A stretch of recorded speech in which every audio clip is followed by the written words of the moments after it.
Director del programa La Cámara Lúcida. Os voy a hacer la misma pregunta que hacía al ministro consejero de la Embajada de Venezuela, Mauricio Rodríguez. ¿Qué es lo que está en juego este próximo domingo? Tú mismo. Pues yo diría que lo que está en juego es la hegemonía a nivel de América Latina, porque Venezuela es la primera reserva de petróleo del mundo, de un proyecto que pone en duda tanto el neoliberalismo como la hegemonía de los Estados Unidos en América Latina. Y por otro lado, un proyecto político que implica la participación en la gestión de la cosa pública de las masas populares. Si Venezuela, por lo que sea, fallara, pues se perdería uno de los países con más músculo financiero ahora mismo de América Latina, una pieza fundamental y un promotor de otro modelo de integración diferente al de la Unión Europea y diferente al de los Estados Unidos. Y en ese sentido se perdería pues un país que ha generado aperturas y experimentos políticos que hasta este momento eran impensables en América Latina. No es el único país, pero la potencia de sus recursos y la singularidad del fenómeno Chávez pues lo hacen centrar en el continente latinoamericano.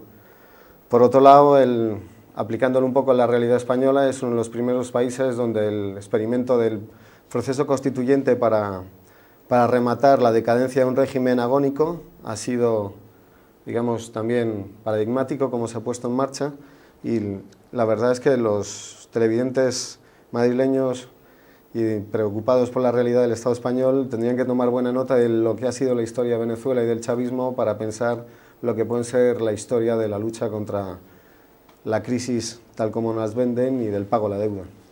Bueno, pues aprovecho para saludar en nombre de Teleca el auto del juez Pedraz, ¿no?, que ha decidido archivar la causa contra los promotores de la manifestación del 25 de septiembre. Bueno, ahora estamos con Fran Viguera, te lo digo porque yo creo que mis compañeros hace un momento han ascendido a Fernán a ministro consejero de la Embajada de Venezuela. Estamos ahora con Fran Viguera de Tercera Información. Bueno, Fran, para ti, ¿qué está en juego? Pues yo creo que la izquierda, tanto a nivel latinoamericano como a nivel europeo y mundial, se está jugando bastante con las elecciones en Venezuela. Se está jugando bastante porque es una muestra, ¿no?, de la labor tan agresiva que están haciendo los medios de comunicación de Occidente, ¿no?, de satanizar, de criminalizar la alternativa venezolana o la alternativa en Ecuador o en Nicaragua, etcétera. Es una manera también en estos tiempos de crisis de intentar ocultar las alternativas a salir de la crisis o a cuestionar el sistema capitalista, ¿no? Y se pone en evidencia cuál es el verdadero papel de los medios de comunicación, de las grandes corporaciones comunicativas, que no es más que la reproducción de la ideología dominante, en este caso la ideología capitalista, ¿no?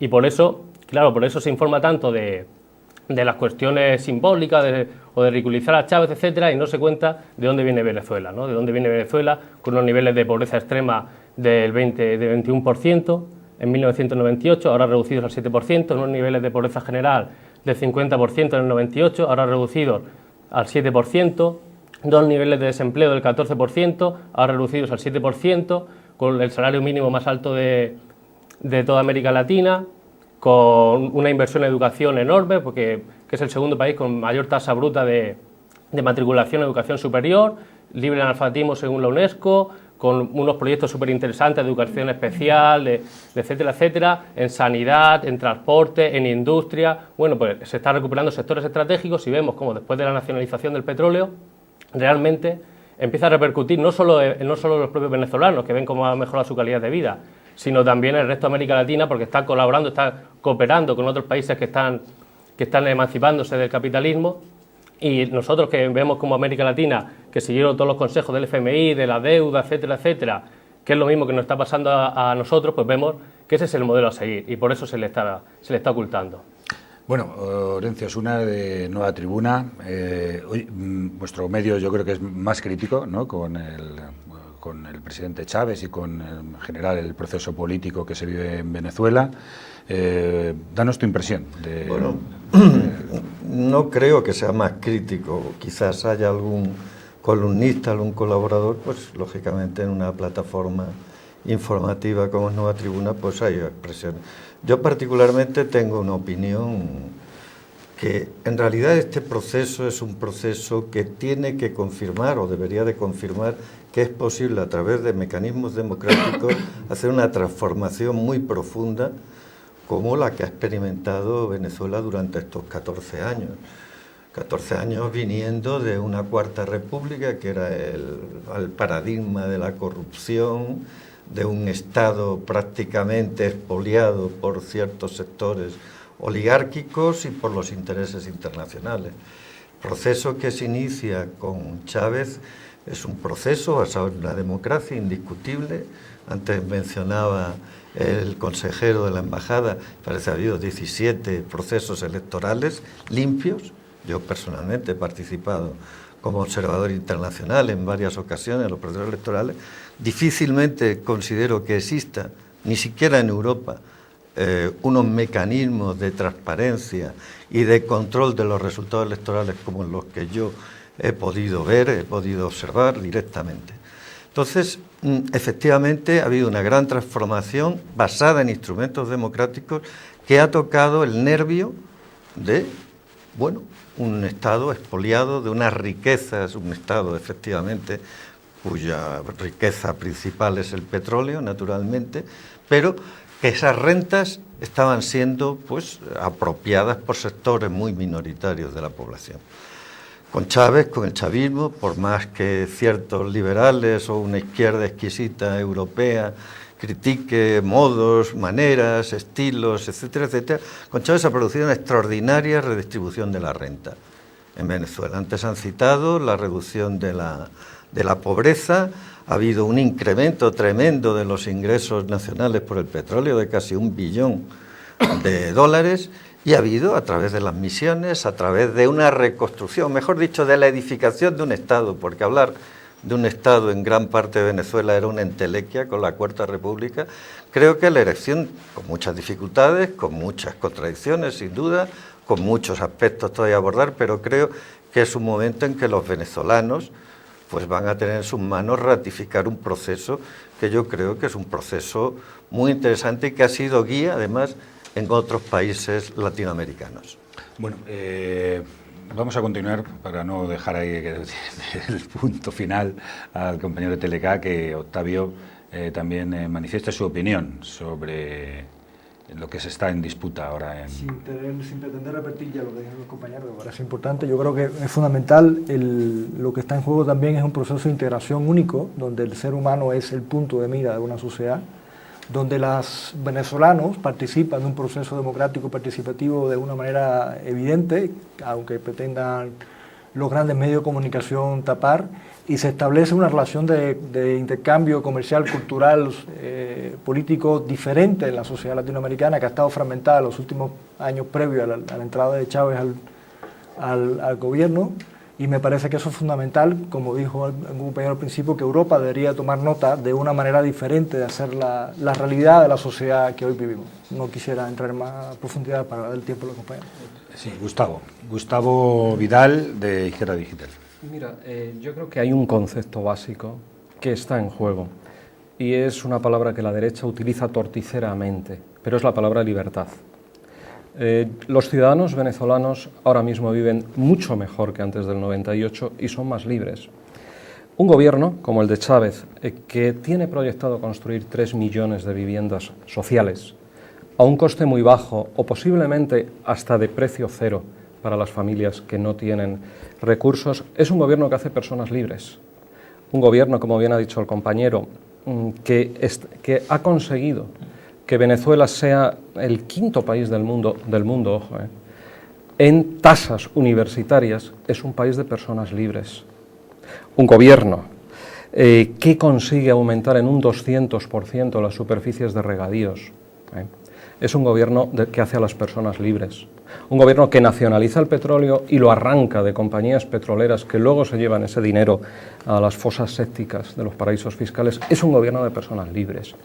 Tendría multitud de datos, pero un país como con Chávez, que ha conseguido en el último semestre subir un 5,6 del Producto Interior Bruto, mientras aquí estamos decreciendo con unas medidas neoliberales suicidas, ridículas, antihumanas, pues es un gobierno que hace a la gente libre, un gobierno que ha conseguido que descienda el paro hasta un 7,9%, que ha bajado la inflación, pero sobre todo lo que me parece fundamental, que ha conseguido que los recursos, o que está luchando para que los recursos de la nación sean recursos soberanos, el petróleo, los minerales, el uso de los espacios públicos y del medio ambiente, es decir, es la libertad frente a la precarización laboral, frente a la destrucción de lo público que pretende Capriles, frente a la destrucción del Estatuto de Empleados Públicos y frente al mensaje obsoleto y repetitivo, y yo me atrevería a decir engañabobos del neoliberalismo. Creo que nos jugamos mucho.